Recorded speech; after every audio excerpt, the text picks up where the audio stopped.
This is OG Rev, Reverend Harry Lewis Williams II, hollering at you live from Oakland, California with a warning.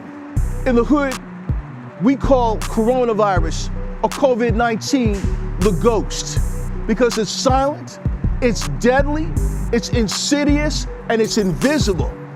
It moves through these hood streets like a silent assassin, like a hitman. You and I could be talking in a certain length, and I'm not wearing a mask and you're not wearing a mask. And as you're talking to me, little invisible particles are coming out of your mouth or your nose, and they're traveling over to me, and they're going through my mouth and my nose. When I walk away from you some days later, I've been afflicted with this disease. Now, some of us say, well, you know what, Rev, even if I get coronavirus, it's no real big thing because I'll be all right, I'm young and I'm vibrant. But you know what? Your children might not be all right if they catch it from you. Your grandmother might not be all right if she catches it from you. Some person at the store might not be all right if they catch it from you.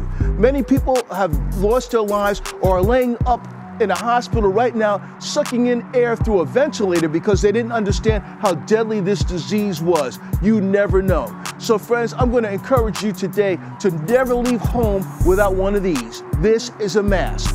Wear your mask. If you're in a public place around other people, you cannot look at someone and tell whether or not they have coronavirus. Wear a mask. And in the hood, I walk past people all the time who are not wearing a mask and may not understand how easy it is to contract this disease. This is a warning. I want you to save your life because your life is important. If you have loved ones that you treasure, share this message with them. And if you don't know quite how to put the words into play like I did, just forward this video to them. Your life is important. Wear a mask.